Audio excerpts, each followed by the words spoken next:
I've got a question for you.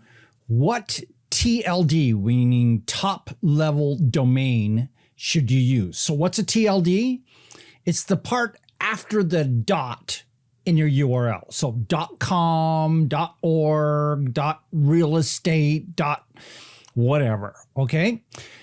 The problem is that, quote, all the good domain names that entered with .com are gone.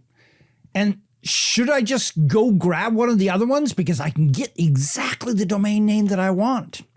Well, in all these different options, .com, .org, .co, by the way, whenever I say .com, I'm going to consider that to be synonymous with .co for your particular country. If you're outside the US, .biz, .io, .blog, .net, .gov, all those things, okay? Those are all TLDs, top level domains. So the simple answer is buy a .com or a .co if you're outside of the United States.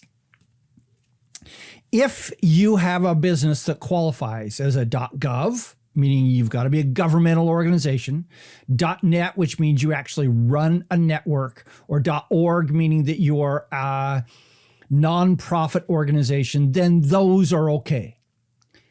But I strongly recommend you avoid everything else.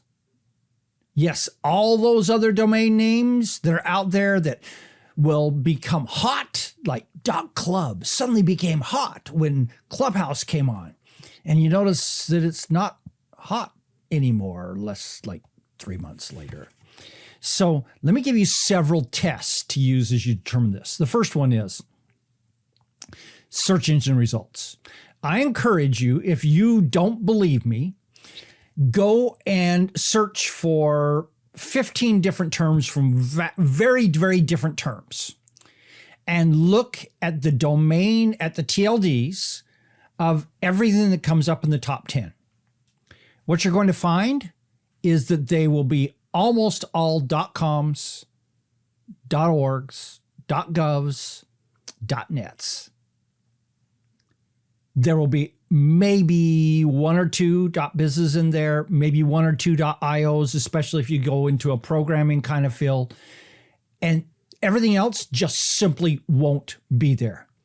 What basically, to me, that right there is the death knell of all these other TLDs. It makes them totally not worth it because those kinds of domain names tend to not make it into the top of the search engines.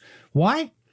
Because there's an awful lot of spammers and scammers who have bought those kinds of names. And I don't want to hang out in neighborhoods with spammers and scammers. Test. What do you remember? Think about the domains that you remember. What do they all end with? eBay.com, Facebook.com, Google.com. Over and over and over again. Almost every domain name you are going to remember are going to end with .com or .co in your particular country. What do you remember? Yeah, I want to pass the memorability test. I want my domain name to be something that everyone remembers. Next test. What do you naturally type? So when you get done, when you type something, you put dot. My guess is you naturally type com after it. At one point, I owned a domain name that somebody was running radio advertising for a different, I owned the .com. They were running radio advertising for a some other thing. I can't remember. Maybe it was .biz. I can't remember what it was. And I got thousands, tens of thousands, and some weeks hundreds of thousands of views on my site that people naturally typed in that heard a radio ad for this other site that was a .biz or whatever, and they were typing in .com. And I just said, thank you. I really appreciate all this traffic. Too bad you guys are too stupid to buy the .com. Hey, I would have sold it to you for only $3 million. Send me an offer. Okay. Next test. What feels spammy to you?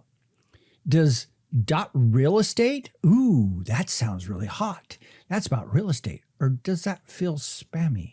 It's like, Would I rather go to century21.com or housesinbaltimore.realestate?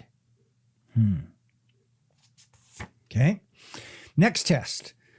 There are several places where you can go see auction prices of domain names. Go look at some of those and just go look at what .coms get versus the .everything else. What you'll find is the actual places where people pay money, big money, to buy big domains, they're all .coms. Go look at the PR reports of the big companies going out and buying domain names and paying multiple millions of dollars for domain names. Yeah, they're all .coms. So when it comes right down to it, I'd rather have a less than perfect .com domain. Maybe it's got an extra word or two in it or whatever. I'd rather have a less than perfect .com domain than a, quote, perfect one that ends with something other than .com or .co. The answer, very simply, hey, just .com it. Now, that's probably going to cost you some money. Or it's going to cost you not having the perfect domain name. Oh, well, if you would have started 25 years ago, maybe you could have had that perfect domain name. Or you could go just buy one. There is remarkable how many good domain names are for sale every single day right now. You may want to put some money down in some cases. Some of you, that's not even a possibility. But for some of you, it may be exactly what you should do. So, conclusion, .com it. Hey, .com, just do it. Just trust me. But if you want to go apply those tests because you don't believe me, apply those tests and you'll come back around to that. Let me know what you think. Let me know your experience. Do you have a non.com domain name that you're building your business on? Let me know in the chat. This is Don Crowther saying, just go do this stuff.